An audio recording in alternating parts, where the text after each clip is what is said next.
एक कहानी सुनानी है आपको। इससे पहले कि मैं अपने टॉपिक की तरफ आऊँ, इस कहानी से फिर हम शुरुआत करेंगे, हमारे मौजू की तरफ जाएंगे।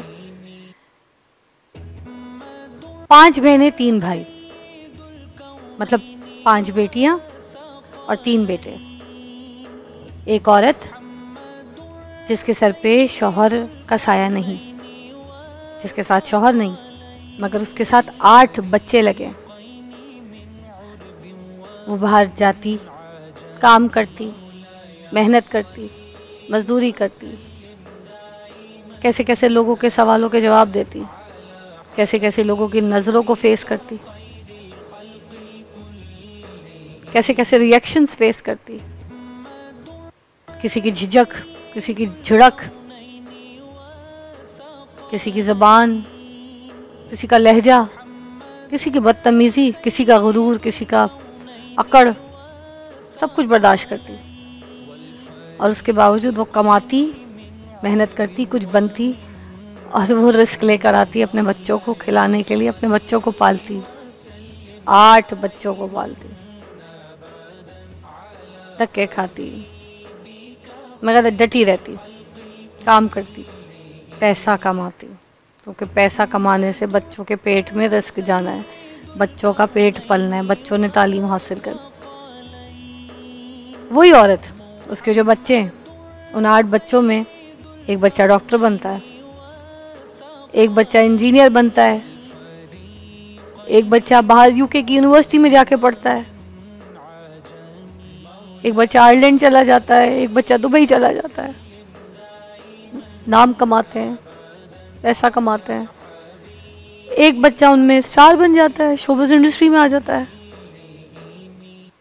और वो सारे बच्चे अपनी अपनी जगहों पे, अपनी अपनी पोजीशन पे कमा रहे हैं पैसा। और वो लड़की जो शोबिज़ इंडस्ट्री में आई है, वो लड़की भी काम कर रही है, पैसा कमा रही है, मेहनत कर रही है दिन रात। और ये सारे बच्चे जो कामयाब हुए ना, ये उस औरत की वजह से कामयाब हुए। उस एक औरत ने, जिस औरत को लोग कहते रहे कि तेरी कमाई में बरकत कोई नहीं है, और उसकी बरकत से देखे कितने बच्चे परवान चढ़ गए, कहाँ कहाँ पहुंच गए। और वो जो स्टार बनी ना, वो पता है कौन है? मैं। ये मेरी कहानी है, मेरी अम्मी की कहानी है, सईदा खातून की कहानी। और आज मेरी बेटी 9 साल की है, आज वो भी कमा रही है, वो अपना बिजनेस करती है, उसका ब्रेसलेट्स का बिजनेस है, वो अपने हाथों से बनाती है। सारा दिन फ्री टाइम पे वो खेलती कूदती तो नहीं है, उसको टाइम ही नहीं मिलता, वो अपना बिजनेस रन कर रही है, क्योंकि वो मेरी बेटी है। मेरे कमाई में बरकत है तो मेरी बेटी परवान चढ़ रही है। कोई मुझे कहता है ना कि जब मेरी कमाई में बरकत नहीं है, जब मेरी कमाई हलाल नहीं है, बड़ा अफसोस होता है, बड़ी दर्द होता है, बड़ी तकलीफ होती है कि हम अपनी ज़रूरतों को पूरा करने के लिए अपने बच्चों के लिए काम करते हैं, मेहनत करते हैं दिन रात, और हमें इस तरीके से माशरा पुकारता है, इस तरीके से हमारी कमाई को देखता है। हो सकता है कुछ ऐसे लोग हों जो ख़राब तरीके से पैसा कमाते हो, उनका कोई पेशा ऐसा हो, उनका प्रोफेशन ऐसा हो, उनमें ख़राब मर्द ख़राब औरतें दोनों चीज़ें हो सकती हैं, दोनों बातें हो सकती हैं, मगर उसमें किसी एक औरत को लेबल नहीं करना चाहिए। हम अपने माशरे में लोगों को ना लेबल कर देते हैं कि औरत जो है ना बाहर काम करती है, मर्दों में जाती है, खराब है। मेरे पास मेहमान मौजूद है, नबिया अली खान, उनसे पूछते हैं ना। अस्सलाम वालेकुम, कैसी हैं? कैसी तबीयत है? ठीक है। सॉरी, मैं इंट्रो ऐसा था थोड़ा सा। मैं आपकी स्टोरी आपकी वालदा की जो है वो सुन रही थी, और जिस तरीके से उन्होंने जितने अंदाज से आपको पाला है, मुझे आपकी स्टोरी सुनकर ये लग रहा था कि शायद ये मेरी स्टोरी है। मैं भी बहुत छोटी थी जब मेरी वालिद साहब की डेथ हो गई, और 2 क्लास में थी मैं। तो मेरी वालदा ने जो है वो हम 4 बहन भाइयों को पाला, और आज आपके सामने देख लें, सारे बहन भाई माशाल्लाह जो है वो अपने अपनी डोमेन में काम कर रहे हैं। वालदा हयात हैं लेकिन बहुत बीमार हैं, अल्लाह ताला उनको सेहत अता फरमाए। तो सूरत हाल ये कि माएँ बड़ी प्यारी होती हैं, और देखें बहुत तकलीफ़ें जब इंसान सहता है ना, और एक औरत सहती है, और बिना कसूर के जो दर्द मिले हो ना, उनका हिसाब कोई नहीं है। आय हाय, कसूर ही कोई नहीं औरत का। मियाँ मर गया, शौहर जो है वो जवानी में बेवा कर गया, तो क्या कसूर है? किसी पे इख्तियार तो नहीं है कि किसी का शौहर मर गया है तो कोई औरत जो है, लेकिन उस औरत का हौसला देखें कि अपने बच्चों को पालने के लिए उसने जो है वो कभी शादी नहीं की, अपने बच्चों को पाला, उन्हें मुकाम पे पहुंचाया। आपकी भी यही स्टोरी, मेरी भी यही स्टोरी। तो सूरत हाल ये है कि हम जब इस चीज़ से गुजरते हैं, और फिर आगे मेरी स्टोरी ये कि जब शादी हुई तो फिर मेरे शौहर की भी डेथ हो गई और मुझे अपने बच्चे को पालना पड़ रहा है। तो मतलब सूरत हाल ये है कि ज़िंदगी इतनी आसान नहीं है, इतनी आसान दिखती है। हमारे चेहरों पे सजी ये मुस्कुराहट जो है, ये हम सेट तो लगा सकते हैं, लेकिन हम अपने अंदर के दुखों का शायद मदावा नहीं कर सकते। और दुख वही समझ सकता है जो खुद किसी तकलीफ़ या अजियत से गुजरा हो, और फिर उस पर भी लोग मुफ्त में दुख दे जाते हैं। उस पर भी अजियत ये है कि आप जिसके साथ मुखलिस हो वो आप ही के ख़िलाफ़ खड़ा हो जाता है। ये अजियत का मुकाम जो है ना, ये मैंने किसी और जगह नहीं देखा, सिर्फ अपने माशरे में देखा है। तो हमारे माशरे में क्यों कहा जाता है ये औरत की कमाई जो है इसमें बरकत नहीं है? देखिए, औरत की कमाई में बरकत नहीं है। आज मैं ये कॉन्सेप्ट आपको बता देती हूँ। बेसिकली औरत की कमाई को बरकत ना होने का मकसद क्यों कहा गया। मैं कोई आलिम दीन नहीं हूँ, लेकिन मैंने क्योंकि कुरान पाक को 7 मरतबा तर्जुमे से पढ़ा है, मैं मुख्तलिफ किताबें पढ़ती हूँ, मेरी नॉलेज है, मैं नॉलेज के हिसाब से बात करती हूँ, गलत बात नहीं करती। मुझे उम्मीद है कि मेरे सुनने वाले जो है वो आज इस बात तक पहुँच जाएंगे कि औरत की कमाई में बरकत क्यों नहीं है। हम किराए के मकान में रहते हैं, किराया देते हैं, बिल देते हैं, वो मकान हमारा नहीं है।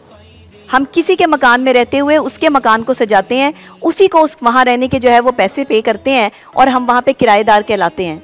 जबकि हमें तो वहाँ का मालिक कहलाना चाहिए कि हम वहाँ के पैसे देते हैं। सिर्फ दरो दीवार में रहने के पैसे, सिर्फ ज़मीन पे चलने के पैसे, अपना ही सामान रख के उस पर सोने के पैसे, ये है किराएदार।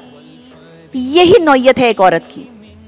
यही है एक औरत कि जब वो बेवा हो जाती है, मजबूर हो जाती है, उसका कोई सहारा नहीं होता, कोई घर में कमाने वाला नहीं होता, कोई बाप का साया सर पे से हट जाता है, कोई शौहर नहीं रहता, कोई बड़ा भाई नहीं होता, तो औरत कमाए ना तो फिर कहाँ से खाए? और अगर उसके बच्चे भी हैं तो फिर वो कहाँ जाए? इस्लाम ने उन औरतों की कमाई को ये करार नहीं दिया कि जो मजबूर हैं, जिनके सर पे जो है वो एक मर्द का साया नहीं है, अगर वो कमाने के लिए निकलती हैं, जैसे मैं कमाती हूँ, मैं एक डॉक्टर भी हूँ, मैं एक एंकर पर्सन भी हूँ, इज्जत से कमाती हूँ, सच बोलती हूँ, हक का खाती हूँ, किसी के पैसे नहीं लेती और ना किसी से नाजायज़ लेती हूँ। और आज तक माँ ने भी यही सिखाया और हमने भी हक हलाल का खाया। तो हक हलाल से भाई सिर्फ रोटी पूरी होती है, हक हलाल से लैंड क्रूज़र नहीं आती। अभी भी डॉक्टर नबिया जो है वो ऑल्टो में भी आ जाती है।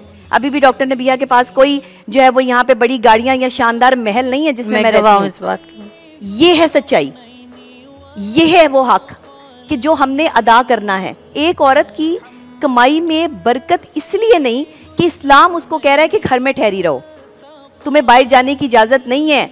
औरत की जिम्मेदारी मर्द को दे दी है, लेकिन वो मजबूर औरत क्या करे कि जिसका बचपन में जो है वो बाप का साया सर से उठ गया हो। वो मजबूर औरत क्या करे कि जो जवानी में बेवा हो गई हो। अब यहाँ पे तो अल्लाह का जो है वो मामलात है, यहाँ पे बंदे के मामलात तो नहीं है। अच्छा, और अगर ये अल्लाह की आजमाइश है उस औरत पे, वो नेक औरत है, अल्लाह उसको आजमा रहा है। आजमाता तो अल्लाह उन्हीं लोगों को ना है जो उनके पसंदीदा लोगों को आजमाता है। अच्छा, एक और मसला, ये औरत कमाने निकलती है बाहर जी, मर्द के शाना बेशाना लोग कैसे तो कह देते हैं, बराबरी की बात कर देते हैं। जब कमाने निकलती है तो सैलरी वाइज देखो तो औरत की सैलरी कम है, वही काम अगर मर्द कर रहा है उसकी सैलरी ज्यादा है। बिल्कुल, औरत को नीचे ही दिखाते रहेंगे। बिल्कुल बिल्कुल, आप सही कह रही हैं। मेहनत दोनों बराबरी की कर रहे हैं, मगर नहीं, सैलरी वाइज उसको कम देंगे तो मर्द की सैलरी ज्यादा होगी। मैंने यहाँ तक देखा है कि हम किसी प्रोग्राम में जाते हैं ना, और कोई मर्द एंकर बैठा होता है तो वो पहले औरत का तारुफ करवाने की बजाय मर्दों के तारुफ से जो है वो बात शुरू करता है। जी जी, ये हमारा इस्लामी जमहूरिया पाकिस्तान है, इस्लामी जमहूरिया पाकिस्तान है, और ये हमारे यहाँ औरत की इज्जत है कि आपके यहाँ औरत बैठी है, कहते हैं लेडीज फर्स्ट। आप कौन से जुमले, आप इस जुमले के ही खिलाफ हैं, आप इस जुमले के ही मुखालिफ हैं। ये क्यों कहते हैं फिर लेडीज? आप एक मर्द होते हुए अगर औरत की इज्जत नहीं करते। आपके शो में एक औरत आई है, वो औरत जो है वो बैठी हुई है और वो देख रही है कि 4 मर्दों के तारुफ हो रहे हैं, उसके बाद आप उसका तारुफ करा रहे हैं। सही तो फायदा क्या ऐसी वहां पर बैठने का? क्या बात है जी। एक ब्रेक के बाद मिलते हैं। आज हमारे पास नबी अली खान मौजूद हैं। आज का टॉपिक नाज़रीन जो है उसमें आप शामिल हो सकते हैं। हमारा टॉपिक है कि औरत की कमाई में बरकत नहीं है। औरत काम करने बाहर निकले तो ये अच्छी औरत नहीं है। आज की औरत अगर बाहर माशरे में शाना बिशाना मर्द के काम करी तो वो ख़राब है।